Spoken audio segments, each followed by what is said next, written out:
Welcome to The Explainer. Today, we're diving into some really fascinating insights from Zach Deichwald about China's future. And here's the main takeaway, the thing you really need to get. Every single company in the world needs a China strategy, even if you don't do any business there. So let's get into why that is. Okay, so let's jump right in. You see the headlines everywhere, right? All this talk about China's slowing growth. But to really understand what's going on inside the world's second largest economy, you have to look past those surface numbers. I mean, is that massive engine really stalling out, or is it just shifting into a completely different gear? So first, let's get a handle on the reality on the ground. The big picture is that China is standing at a major economic crossroads. Now, according to analyst Zach Deichwald from YCG Bridgeworks, that drop from crazy double-digit growth down to mid-single digits, well, to people in China, that feels like a recession. Now, it's not a technical recession, of course, but for a whole generation that's only ever known explosive progress, this slowdown has absolutely crushed consumer confidence, and it's created a brand new, massive problem: underemployment. And this is a huge challenge, especially for China's young, highly educated generation.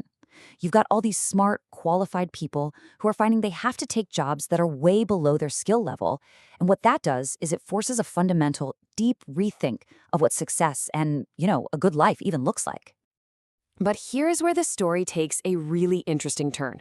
Deichwald's whole argument is that focusing only on the slowdown misses the most powerful economic force at play here, and that's a whole new generation of Chinese consumers. 400 million. Just let that number sink in for a second. That's how many young consumers there are in China. We're talking about a group of people larger than the entire population of the United States. They're so massive that even when the economy slows down, their spending habits are still powerful enough to reshape trends all over the globe. And this points to a massive psychological shift. You have to understand, this is the very first generation in modern China that can't just assume that incredible growth is a given. So what are they doing? They're questioning that old formula for success, get the apartment, buy the car, have the kid, and they're building a totally new set of values. So what do they want? Well, this new value system shows a market that's become incredibly sophisticated. They're prioritizing experiences, things like travel, and they're really focused on wellness. They still buy luxury goods, for sure, but they're way more discerning.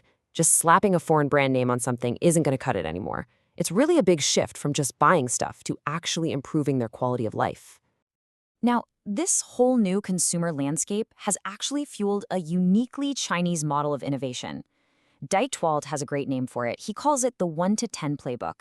And guess what? It's starting to go global. Deichwald makes a really crucial distinction here. He says we often confuse innovation with pure, from-scratch invention. The US model is fantastic at 0 to 1, creating something that has never existed before. But China's model has absolutely mastered 1 to 10, taking an idea that already exists and then just relentlessly, brutally iterating on it and perfecting it for a huge and incredibly demanding market at home. And the consequences of that are becoming crystal clear. These Chinese companies were forged in this hyper-competitive fire at home, and now they have to look outside of China to keep growing. So they're coming to the global stage battle-hardened, super efficient, and they're bringing that same cutthroat intensity with them. Deichwald points out this simple but incredibly powerful playbook they follow. First, Chinese companies solve China's own problems. I mean, think about it.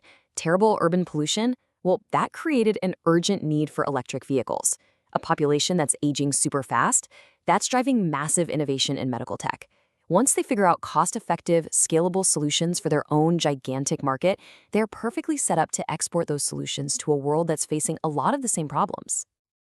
And listen, this isn't just about EVs and consumer gadgets anymore.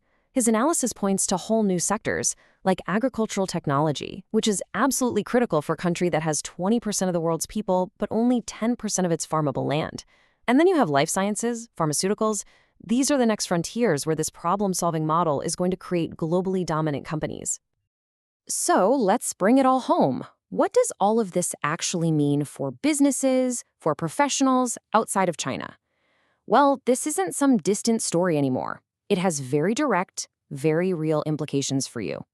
This right here is the absolute core of Deichwald's argument. You simply can't afford to ignore China anymore, even if you don't sell a single thing there. The old idea that you could just opt out of dealing with China, well, that's becoming totally obsolete. And why is that? Because, as Deichwald puts it, over the next decade, the challenge is going to come at you from one of two directions. You're either going to be competing head-to-head with Chinese companies like BYD or Xiaomi as they push into your markets, or you're going to be competing with their ideas.